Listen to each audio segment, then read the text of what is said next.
Hard Hat's all about showing up to play hard, doing what it takes to win. If you want to cement legacy, win another. He's your third center. You don't want to pump him up too much, but it's hard not to. This is maybe the most I've ever agreed with you.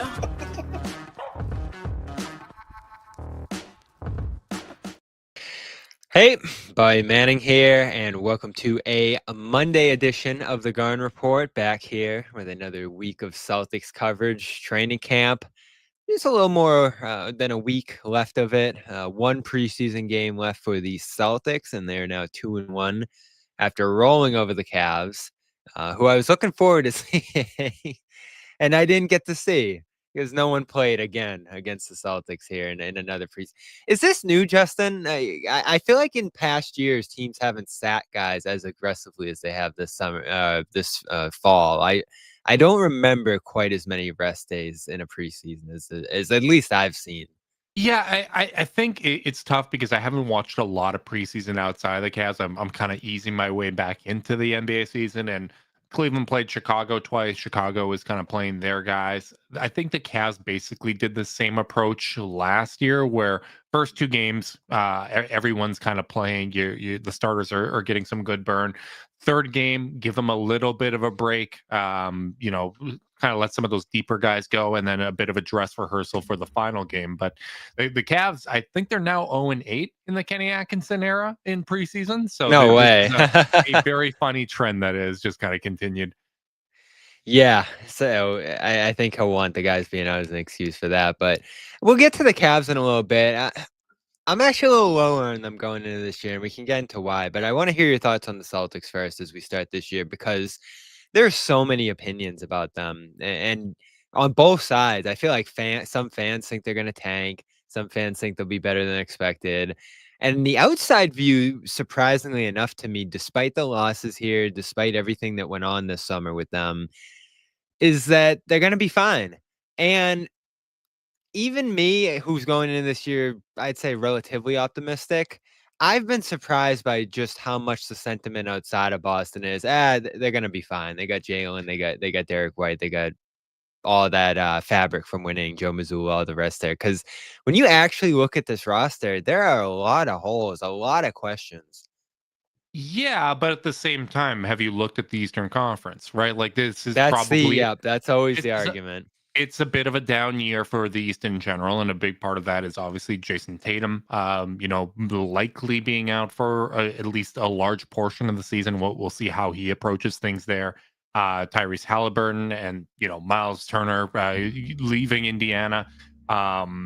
Milwaukee, like you look at that, and Milwaukee's, I think, kind of almost consensus fourth best team in the conference. And if you take a look at that roster and you put your thumb over Giannis, how do you feel about that roster? So when you look at the Boston Celtics, they're a well-coached team. They have depth up and down the lineup.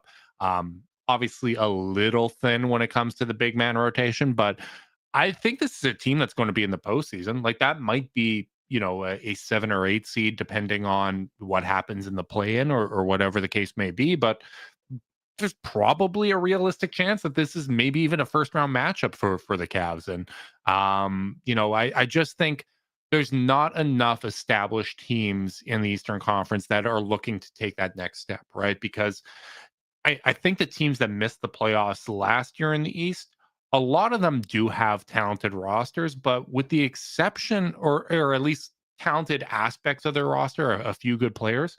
But with the exception of Toronto, I don't really see one that has enough talent to take a noteworthy step forward where they can even contend for a 500 season. So I just don't think there's enough teams looking to push Boston down after, the natural fall down the standings that'll happen given the changes in the roster. Yeah, Philly's the big one, and that's who the Celtics are going to play on opening night 3 times actually over the first month. So is Embiid ready? Is George ready for that? That's going to be the question. I forgot about them. That's an oversight, but they kind of have earned that oversight status if we're keeping. They have, yeah. And I, when I did my rankings, I haven't updated them in probably about a month now, but I just put them in at 10 because they could be on the bottom of the rankings in the East again if everybody's hurt, or they could be up at the top if everything goes right. So I'm just going to put them somewhere in the middle there aside for the moment because it's just so hard to predict what's going to happen there. But there's like 5 teams in the middle of the East like that. You mentioned Milwaukee. Indiana is almost squarely where Boston is when you look at the losses and injury there. I I'd wouldn't throw even say Miami. that. Like Boston's got with Jaylen Brown, they got a better best player than Indiana. Interesting. I feel the opposite actually because Nemhard's taken over in the East Finals for Halliburton and did fairly well even though they didn't win those games. And You think Pascal Siakam's Siakam's a better player than Jaylen Brown? no, but he's been in that frontline position leading a team before for Yeah, but the last time we season. saw it was quite a few years ago, and they were missing the playoffs at that rate, so they traded him to Indiana. Like I just don't think there's a lot of guys that are going to make life easier for everybody else. Like Nemhard, it's going to be an interesting balance because Well, they just better. lost McConnell too, and that's a killer. Right. So I just think that there's a little bit more like basketball IQ and institutional knowledge when it comes to the Celtics. Well, let me ask you there is this. that continuity this there. Because this is a big question going into this year too, and I did want to talk about it here because I think everybody's curious to hear my opinion about what happened last night after the Celtics-Cavs game, which was, of course, Joe's latest bizarre press conference. I don't know if you caught it, Justin, I did. he got asked about the rebounding because they gave up 21 offensive rebounds to Cleveland last night, and he just kept repeating, get 5 guys on the floor who will rebound. What can you do better? Get 5 guys out there who will rebound. Whoever's rebounding, I'm putting them out there, that sort of thing. And then you got a 3-point question that Eric Tim, and yeah, it was just Joe in rare form there. So I'll ask you this because I'm interested to see this year too. And I actually think he's in a good position. Joe's had talented rosters the length of his NBA coaching career here. And I think people have almost looked at it like he's succeeded because of those rosters he's been handed. This is his chance to actually show his imprint on making the most of a roster that doesn't have as much talent here. And that, of course, has been Rick Carlisle's MO, at least in Indiana, is making the most of whether through injuries or, mixed array of talent there, the best of a team that went to the NBA Finals a year ago against all odds. So that's why I feel a little bit better about Indiana than probably the average person does, because I think Carlisle's made the most of things there.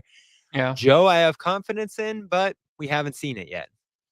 Yeah, I'm certainly one of those that has wondered that. Like, I'm not going to sit here and disrespect a coach that's won an NBA championship, but I didn't love how you guys played last year. Like, I thought you kind of leaned into we looked at the strengths from the year prior when we won, and we just kind of cranked that up a little bit. I thought there was just a little bit too much isolation basketball. I thought the 3-point attempt rate, particularly early in the season, just kind of got to like that comical level where before it at least felt like there was a little bit more balance, and it was just so easy to kind of bait the team into that isolation basketball.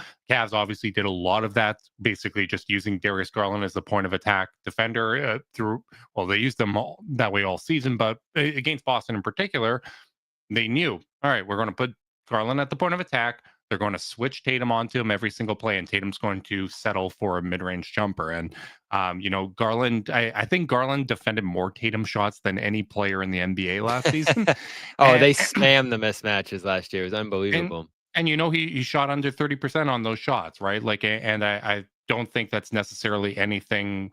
Doesn't have a lot to do with Garland. I think Darius does a good job of staying in front and at least not allowing like the driving lane to the basket. But I just thought that the year prior, they did a better job creating quality shots for guys within, still doing a lot of that same stuff. So I'm interested to see that with Mazzulla, but I don't think, even if you want to give the nod to Rick Carlisle between the two, I just think that the talent gap is a little bit too large to favor them over Boston. I think Boston's going to have a better year. So what do you like about Boston's roster when you look at it, if it is the talent that you think is going to prevail there? Obviously, Jaylen, you would think, would be able to step up into Jayson Tatum's shoes to some degree there. Yeah. Derek goes a little underrated in that conversation too. And then I'm like super excited about what Pritchard could potentially do this year. After that is where the questions begin, particularly at center, because The big man depth Indiana, is scary. The big man yeah, depth is scary, but Indiana, you're talking about Jay Huff and right. two Well, I was big gonna men say coming. Indiana might be the only team that compares to them in terms of the big man depth. Right, and two other bigs that are coming off torn Achilles. Like they're not going to have the same pop next year, even if they play. So, it's all of that, right? Like Pritchard, I think is able to step up and take a larger role. I think Derek White's a really intelligent, really impactful player. Jaylen You've loved Brown is White for a while.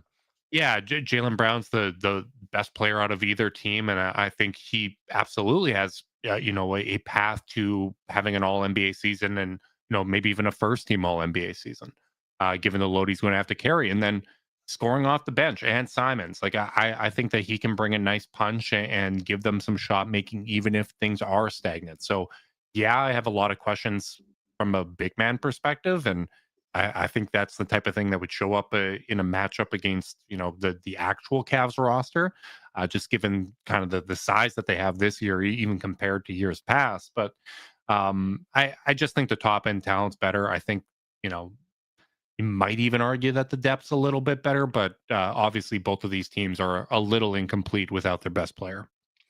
So I'll give you my rankings right now. You don't have to give me yours specifically, but I do want a ballpark from you of where you see the Celtics finishing here, because the top of the East is a little tough for me because I love Orlando, but I have to see it to actually think that they could be at the top of the conference. And plus they have just guys that miss a ton of time every season. Yeah, New York tentatively has been my favorite at the top of the conference, but I want to learn a little bit more about what they're going to be doing here and lineups and rotations and all of that before I lock in on that. Mike Brown, I like, but I don't love. So I tentatively have them number 1. Cleveland, I have number 2, and I might even be a little lower on them, and we can get into that in a little bit. Yeah, that's Orlando 3. I have Atlanta or Detroit in some order, 4 or 5. And that's then what I have 6, as well. 6, I did have the Heat, but I think I'm actually going to drop them down and put Milwaukee up there tentatively. But that could be Boston, as I said. That could be Indiana. That could be, if you even want to put Toronto and Chicago in that conversation, who I probably have outside the playoffs in the East at the moment. They're at least Chicago a threat for right me. there. Toronto, if they stay healthy and everything breaks right, I can see it. But Miami, I can't really see.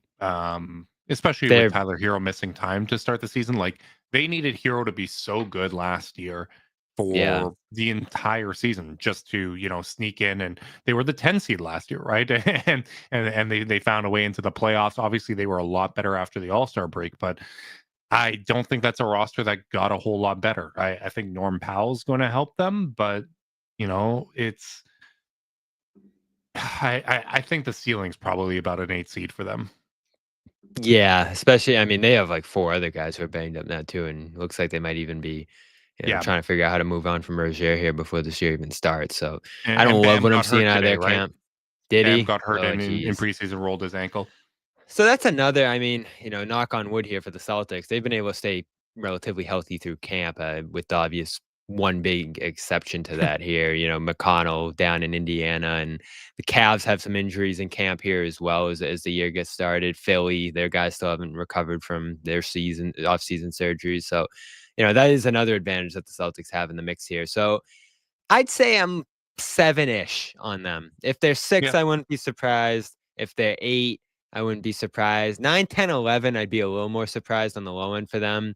That's where I think injuries would have to come into play for them to drop that far out of the playoffs. But where are you at on Boston's finishing position?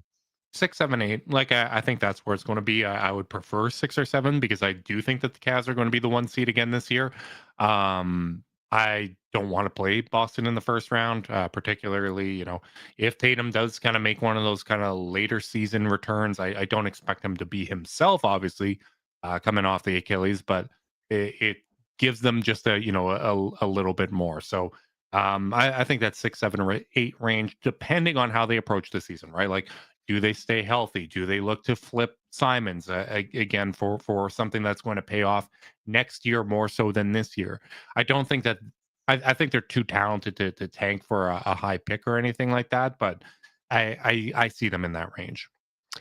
Yeah, and Pellin put out the win projections. I think he had them at like 45-ish, with the caveat that they could move off of Simons and get Yeah. some tax relief there, something to that effect. And that would put them at 6 a year ago if you're going off the win totals from last year's East.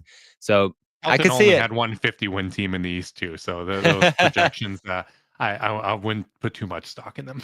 They're a little squeezed, yeah, as he even mentioned there. So we'll see how this is going to stack up here. I want to get into Cleveland in a minute, but I do have a question for you that we've tossed around in the DMs a little bit about the Celtics this upcoming season here. But first, I want to give a shout out to Prize Picks. Go check out Prize Picks this week as basketball gets going just about a week from now. But until then, it's all about football over on Prize Picks, and we all play fantasy.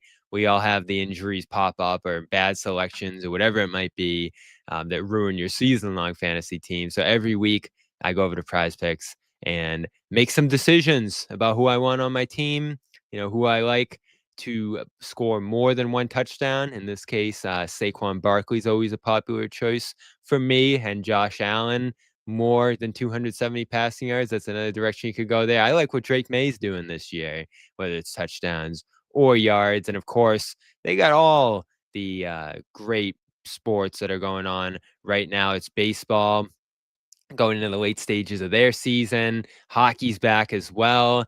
And Prize Picks has it all over there. Just pick more or less on at least 2 player stats. And if you get your picks right, you could cash in. Get action on football in more than 40 states. And it's the only app that offers stacks, meaning you could pick the same player up to 3 times in the same lineup. So you want to pick more on Josh Allen's pass yards, rush yards, and touchdowns. Now you can pick them all in the same lineup only on Prize Picks. Follow other Prize Pick players directly in the app and copy their lineups in one click, whether it's a friend, celebrity partner, or someone whose picks you like. Hit the follow button and check out every lineup they create in the new feed tab on Prize Picks. They also invented the Flex Play, where you can get paid even if one of your pick misses. And injury reboots. That's the big one for me. If one of your players leaves the game in the first half and doesn't return, Prize Picks won't count it as a loss. So go over there this football season, what players are going off, which are overhyped. Make your picks in less than 60 seconds and turn your takes into cash all season long on Prize Picks. Download the Prize Picks app today and use code CLNS to get $50 in lineups after you play your first $5 lineup. That's code CLNS to get $50 in lineups after you play your first $5 lineup. Prize Picks, it's good to be right. So we have a special guest here in Justin Rowan today, who, fortunately for us, had the experience of tearing his Achilles and going through the recovery. So you're seeing Tatum dunking. You're seeing him back out there running around. It's been 5 months since the surgery, new technology. You got the speed bridge and all kinds of other stuff that they've started to do here for this thing, and players seemingly coming back earlier than ever. Do you think we'll see Tatum this season? I kind of hope for his sake we don't. Like what I've seen, the clips of him, jogging, taking shots, kind of doing the sidestep and stuff. It still looks like, that foot's just a little heavy. Like he's dragging it a little bit. I don't, at this point, like, that Achilles is probably strong as hell. Like that's not a concern for me at all. It's just, when you rupture your Achilles, the biggest thing is getting the strength back. So, getting that calf strength to the point where it's even to the other leg. And then it's also the time to that maximum strength, right? Like, those are kind of the key metrics that they're looking for. And I'm sure Boston's going to handle this incredibly well. I think the timing of getting that surgery done so quickly and reconnecting the blood flow within the tendon, that's going to be super beneficial. So if they rule it, that it's he's completed the rehab, the explosiveness is there, and all that sort of thing, I would trust it to be true. But you just always worry about the overcompensation, right? Of how your body's reacting to the torn Achilles. There's instances where people can still do a calf raise with the ruptured Achilles just because those side tendons, like that FHL tendon and all that are doing the primary work. So obviously from his standpoint, I'm thrilled to see him making progress. It seems like, when you look at the kind of timelines, this is when you should be jogging. This is when you should be doing that kind of stuff. But it's about getting the strength to even where you're not going to have kind of those overcompensating injuries, because your body is always going to cheat. It's always going to try to make up for that. And,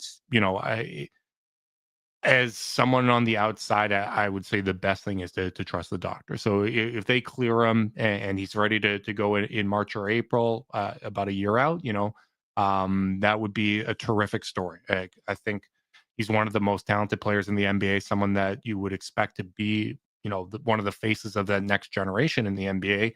And I don't want that type of player, or any player really, to have their career changed or justify, or, changed in any significant way. Yeah, and that's the gift and the curse with him in this situation is, he wants to get out there as quickly as possible. And he keeps stressing that I'm not going to do it any sooner than they say, 100%. That's the only time I'll be out there, all of that. But you can just tell, I mean, the way he's putting himself out there, the way he's just reminding everybody, this press tour he went on was unlike anything I've seen from him, just touting his desire to come back this year. And then, of course, you had the Shams report this week as well that he's informed the organization that he wants to play this year. So he's pushing. And you just hope the that he timing doesn't matters. push too hard. I think how quickly he had the surgery was really important. Like for me, I also had, that complete rupture, but I didn't go. How long did it take you? You didn't even have surgery. Yeah, so I didn't have surgery. The person that did my knee surgery was, fortunately for me, that they were available to quickly look at it, and I'd say within 4 or 5 hours I was in the boot with the heel wedges. So it's the non-operative route. And, with the surgery, they're going to shorten that tendon and try to give it a chance to regain some of that same burst. But because I was in the wedges within 4 or 5 hours from a recovery standpoint, and that blood flow started to reestablish, and within 2-3 days I was feeling the tendon and the nerves reconnecting and all that kind of stuff. I think I had a better than typical outcome, from a range of motion standpoint and that sort of thing. And I attribute a lot of that to, hey, I wasn't waiting a couple of days for, a first, second opinion, and then eventually deciding to go operative or non-operative. Went right into the treatment, and I think that did have an impact. So I would expect that to be even more so the case when you consider not only how quickly they did the speed bridge surgery, but just having that speed bridge that's already starting to show better than typical outcomes. So I think to some extent we're in uncharted territory. So I don't want to sit here literally armchair GMing what is right and wrong for his recovery.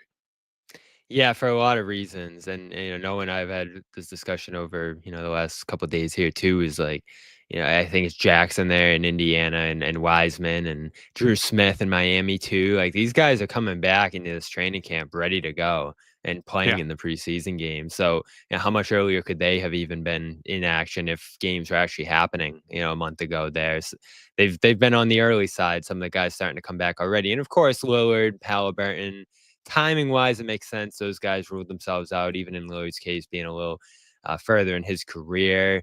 For Tatum, he's younger. The surgery timing, as you mentioned, Noah did some great reporting on. And then, some of these new techniques here. It is uncharted territory. And I think that's what his doctor said, too, in one of the quotes he gave there. So that's why this is so intriguing, because we know what this normally looks like. Pretty much a year to get back to where he was. What were like the milestones timing wise for you? You said you were running around like 5 months, right? Yeah, so I tore it mid-February.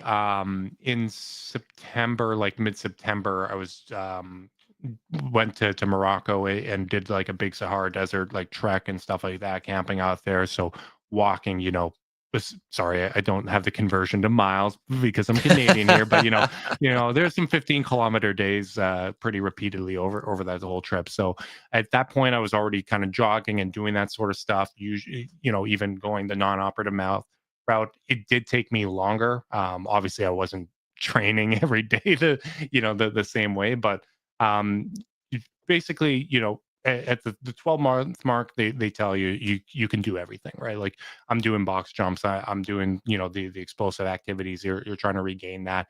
takes about the full 18 months to fully get that calf back to even. So that was just this past August that I at least with the athletic testing and measurement, that it was even. Now you're back at it. Back at it. Well, I'm not playing basketball again because the upside's just not there. But it's the rehab and all that. It helped my golf game, so that's terrific. Speaking of that, we have the Celtics media game tomorrow. So if anyone's curious to see the highlights of that, I do think we might have some video coming out of there. That's the first one that's happened in a while. Y'all better be stretching. Absolutely. I'm wondering if Scalabrini's going to do it. I want to line up with That'd him be funny. potentially there. Let's talk some Cavs before we get you out of here. And of course, Justin hosts the Chase Down podcast with Carter Rodriguez and good friends of the show. So I'll tell you why I'm a little lower on the Cavs this year. And I've liked this team. I'm interested because I always like your perspective on this stuff. Right. And I've been high on that team for a while now. I've liked them. I've loved what they've done with the roster. Mobley, I'm super optimistic about where he's going now. But it's always ominous to me twofold. One, when a team starts the year with, Garland's not going to be ready, probably going to miss the start of the season with the surgery there. I never love that health-wise to begin a year. You miss all the training camps, so you don't get that ramp-up process. That's tough for one of the core pieces of the team. I will say Garland's been taking part in training camp. He said at media day he's been doing full contact practice for about a month, a little over a month actually. So the timeline was that he was going to be able to practice with the team in training camp. He has been doing that, not full contact every single day, but he has been doing stuff with the team. I think they're taking a very conservative approach, but there's a lot of optimism there. There hasn't been any setbacks, and I kind of expect to see him within the first 10 games here. Okay, first 10 games for him. So that's good in terms of the time he'll miss. Strus, it's going to be more like a month plus, right? Strus, I don't expect to see him in 2025. I think he's going to miss a considerable amount of time here with that Jones fracture. Again, I think they're going to be very conservative with that. But I think it's going to be similar to last year where Strus didn't play last season until pretty much after Christmas. So I think we're looking at about the same timeline. And that's tough. It took a while to get going last year after that injury. Yeah. So that's a key guy on that roster. You still got Hunter. Love him being back. Dean Wade's good. We both love him.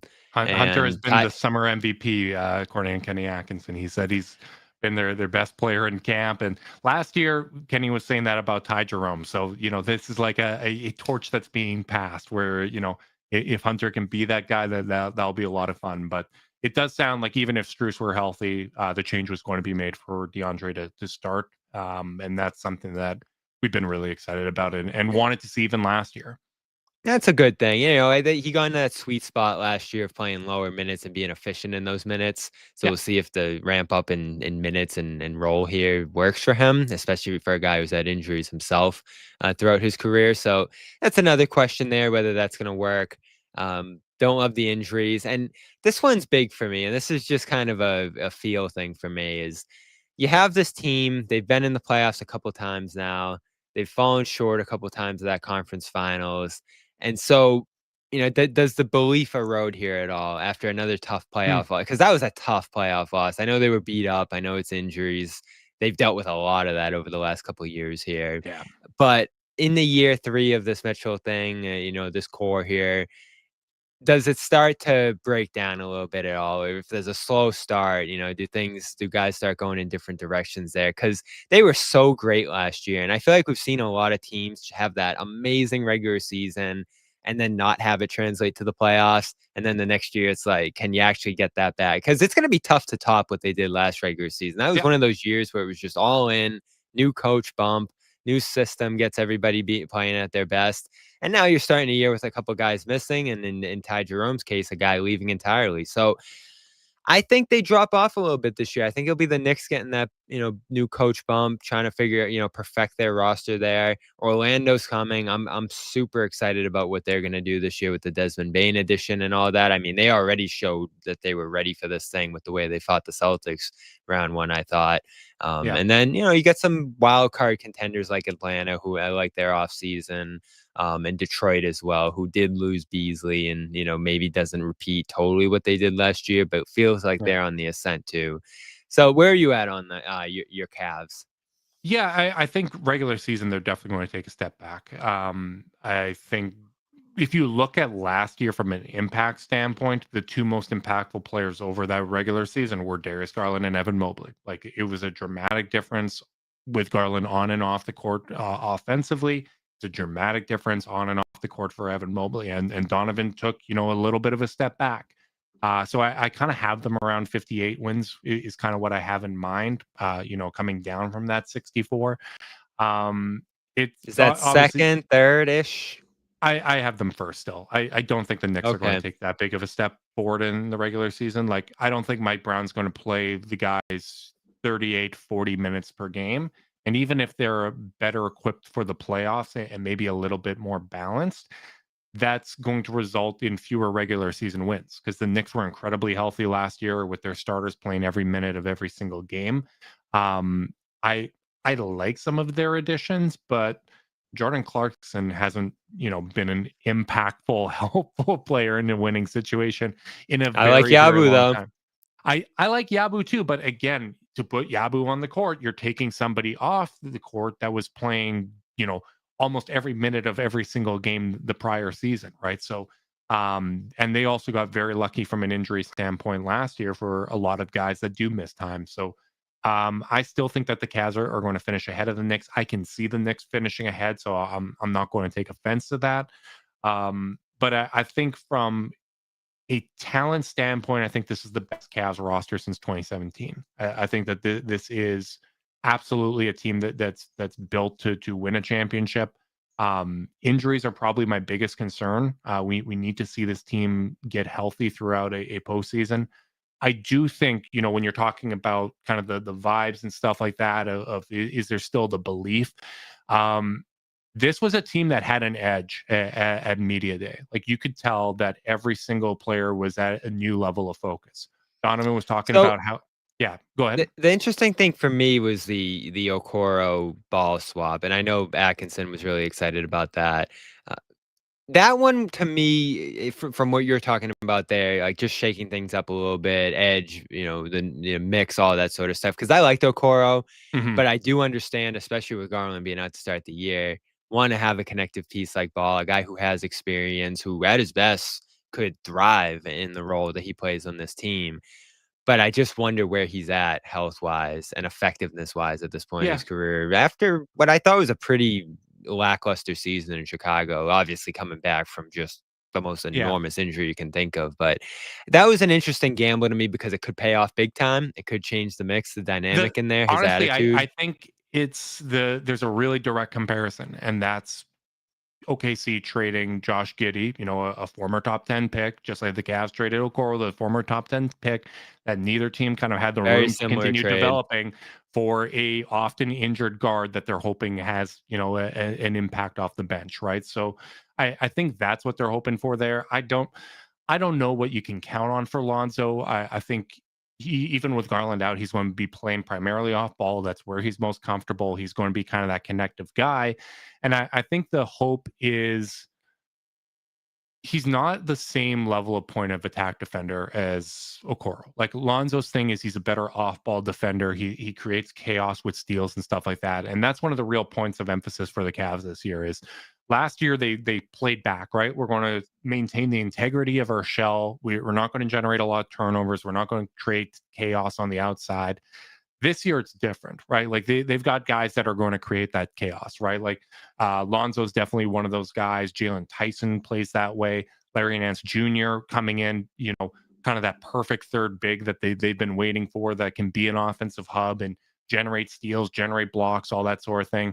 They're more equipped to play that kind of style defensively and make teams uncomfortable. So I'm excited to see that, but Even if the Lonzo thing doesn't work out, I don't think they're counting on it necessarily. They're hopeful and they're going to manage his minutes, but I think they have the depth that even if he's not in the lineup, we're all right. We're just going to continue when we're fully healthy, playing a little more Sam Merrill or something along those lines. But at media day, like you really heard from everybody, like, hey, this was an off season of, getting into, as much as it's a cliche, like the best shape of my life, right? Like Donovan Mitchell's like, I'm in my February conditioning already. Like it's Darius, you could tell he added, I think, 12 pounds of muscle. He looks a lot bigger. Mobley looks a whole lot bigger. DeAndre Hunter, Jared Allen looks bigger. Like up and down the lineup, Jalen Tyson lost some weight, but he looks fantastic. Like up and down the roster, I think there's a real edge there. And I think compared to other situations where a team's been together a while and they came up short, what happened to them in the postseason, I don't think shook their belief in what they're doing, right? Like Darius Garland, turf toe, that ligament severed and needed to have surgery, and he's not even ready for the start of the year. Donovan Mitchell, calf strain. DeAndre Hunter fractures his shooting head. Mobley misses a game against Indiana that came right down to the wire too, right? Like that one was tough. It was up and down the roster.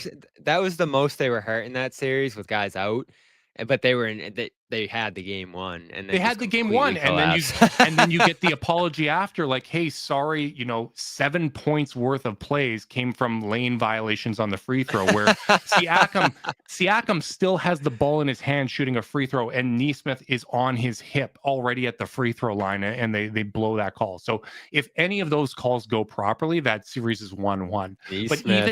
But even if that series, even if the Cavs somehow found a way through the injuries to win that series, Donovan's not playing the next round. Darius isn't playing the next round. Like you could tell in game 5, they didn't have anything physically left. So I think that probably, saved some of the questioning and self-doubt. And I think the biggest thing is looking at preseason, looking at how Evan Mobley looks.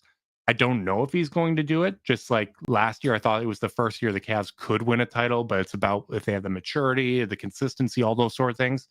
I think this is the first year Mobley can take that step forward and be the best player on the team. Like I think, and that's everything. Yeah, that's where you start talking about championship with them if he gets to that level.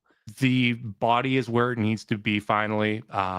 He's going to turn 25 mid-season before playoffs. Like this is when you start getting into that physical prime. The offensive skill set, I think, is there now. Last year was such a big step forward from a self-creation standpoint, from a three-point shooting standpoint. I think that Mobley is ready to take that step. And even if he comes, close, because obviously Donovan Mitchell sets a high bar, even if he comes close, I think that's the kind of thing that might be enough.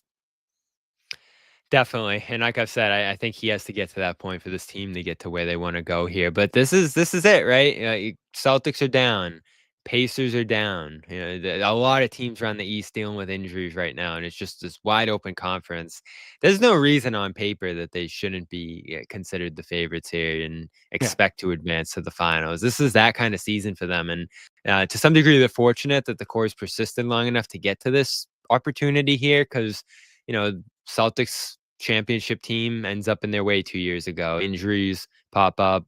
Last year, injuries pop up. That is something I'll say, though, is that starts to happen every single year here. Do you expect to be healthy? It's a trend. Like if it happens again this offseason, I think you have to ask serious questions of, hey, do we just reboot and build around Mobley, solely, right? Like this is 3 years in a row that Donovan's been dealing with an injury in the playoffs. This is 2 years in a row for Darius. Like it's you have to wonder about the durability and ability to stay healthy in a playoff run.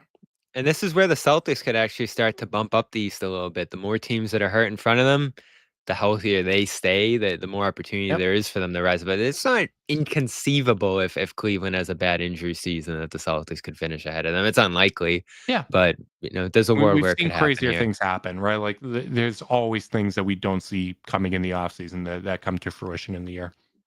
Yeah, and that's where the East is. Like, I'm going to make my prediction here. I'm sure you will down the line.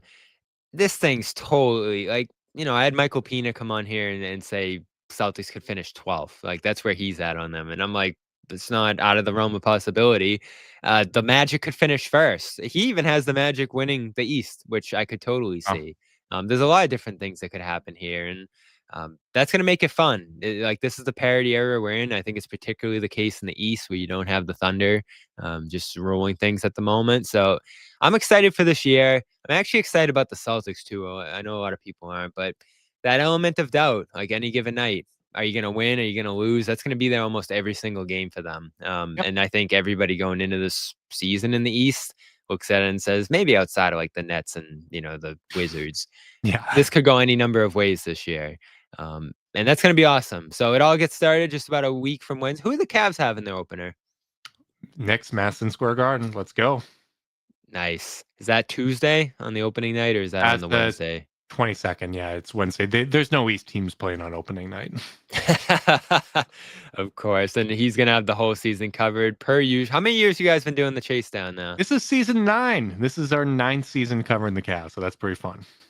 Awesome. Give them a subscribe over there. They're the official Cleveland Cavaliers podcast over on their YouTube channel. So check that out. Of course, subscribe to ours. We were at practice today, another practice tomorrow, and we got the media game as well, which I'm more than ready to compete in. A couple Celtics assistant coaches actually going to be leading the two teams there. I won't spill the beans on who they are yet, but some notable assistants taking part in this thing. Unfortunately, it's not Joe Mazzulla. I want to see some highlights, buddy. I think we might have some. So stay tuned for that as well. That'll be over on the Celtics All Access channel here. Patriots coverage continues this week. Good win against New Orleans. Subscribe to Patriots Press Pass, as well as the Bruins Rinkside channel for all their coverage, and WNBA Today with Noah as the offseason begins over on that side. So for Justin Rowan, I'm Bobby Manning. This has been the Garden Report here on a Monday. We will talk to you again tomorrow from practice. Peace. No one's sneaking a vegan brownie by me, I'll tell you that. Okay, you know what, John? We're going to do it. You have to feel that way too, Bobby. I have to feel that way. Let's Yeah. slide Al over and make Luke your first center. Bobby, we gave you Luke hour early. We're not going to end this on a damn conversation about Luke